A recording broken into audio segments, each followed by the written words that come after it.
Hi, and welcome to my fourth tutorial on chess basics. We are learning how to play chess, and today we are going to focus on the bishops, how they move and capture.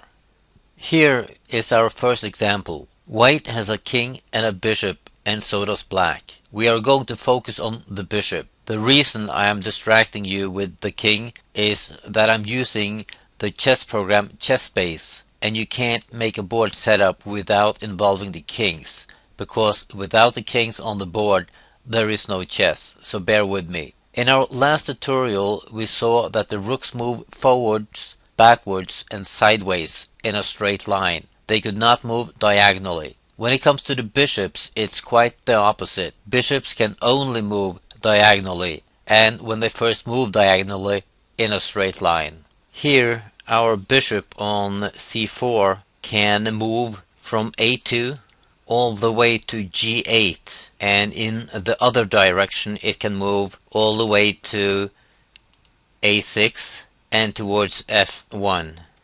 Black's bishop also moves on the diagonals, and in our case from f8 to h6 and h8 all the way to a1. Let's go back to the white bishop for a second. As you can see on this diagonal from a2 to g8, the white bishop here covers 6 squares, and it doesn't really matter whether the bishop is standing on c4 or d5 or e6 or any other of these squares. He's still going to be covering 6 squares. On the other diagonal from a6 all the way to f1, the white bishop covers 5 squares. But if we move him, let's say to b3, he's not going to be covering 5 squares anymore. He's going to be covering 3 squares. So, contrary to the rook, which moves forwards, backwards and sideways, and even though he is in the center of the board or all the way on the side of the board, he is still going to be covering just as many squares. The bishop is not. The further out on the board he is placed, the less squares he will be covering. Let's make these bishops move a little bit.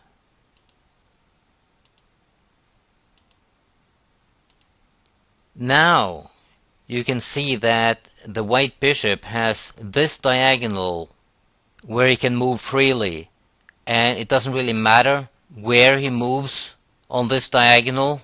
He's still going to be covering just the same amount of squares.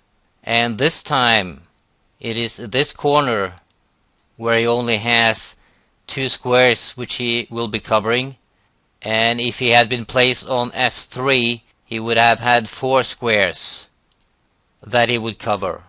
The knowledge of the squares the bishop covers will come automatically to you when you start playing chess. In our example, white has a light colored bishop, which means this bishop can only move on light colored squares, and black has a dark colored bishop which can only move on the dark colored squares. So in this scenario these bishops can never capture each other. But what we do know from tutorial 1 is that both white and black has 2 bishops each. One bishop which is on a dark colored square, and one bishop which is on a light colored square. And the same goes for the opponent. The bishop captures diagonally, the same way as it moves. And apart from the enemy king, whichever piece the opponent has which is blocking the bishop's path, it can take. And the same goes for black. If we don't watch out, our pieces can just as easily be taken. Now that we know how the bishop moves and captures, there's one more thing we need to cover: defense. In this example, I've added a few pawns. As you can see, the white bishop covers the diagonal starting with e4 and ending up on h7, which means if black moves one of his pawns one square forward, we can take it. We have control over this diagonal, which is a good thing. But there is something we need to watch out for. Right now, when it is black's turn to play, he can take our pawn on f4, because it is in black's bishop's path, and also it is not protected. What we can do is move our pawn one square forward. Number one, we get it out of danger, and number two, which is just as important, it is now defended by the white bishop. Here we have another example. It's just one I made, but the more I look at it, the more opportunities I see with the bishops, both directly and indirectly. There are a few things we can spot directly. Black's bishop on f7 has the possibility to capture white's pawn on a2, which means we might have to move it. What we also could do is move our pawn here on e5 to e6. Now, black can take this pawn with his bishop, but a bishop is valued more than a pawn. And if we did take the pawn, then white with his bishop here on g4 could take black's bishop. So this bishop would have to move.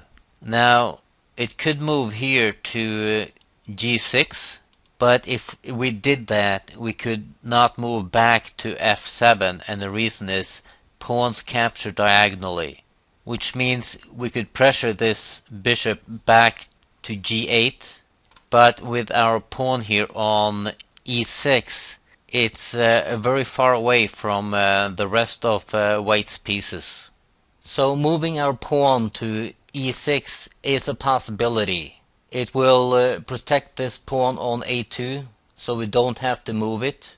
And the reason we can do this is because this bishop on g4 is covering these squares.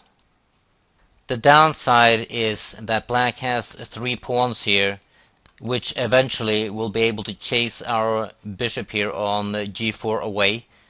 And then this pawn here, which will be on e6, will be unprotected. Our bishop on c3 has its diagonal here from d4 to h8, and our pawn on e5 can capture diagonally towards f6. This means that our bishop and pawn can both attack this square on f6. And the only black piece protecting it is this pawn here on g7. Which means if we take this pawn and black takes back, then we can take black's pawn with our bishop, and by doing so we have gained 1 pawn against black. We have captured 2 of his pawns, he has captured 1 of ours. If we do not do this, then black can do exactly the same thing against us. He can take our pawn here on e5 with his pawn. When we capture back with our bishop on c3, then he can capture with his bishop on c7. Black takes, we take, black takes.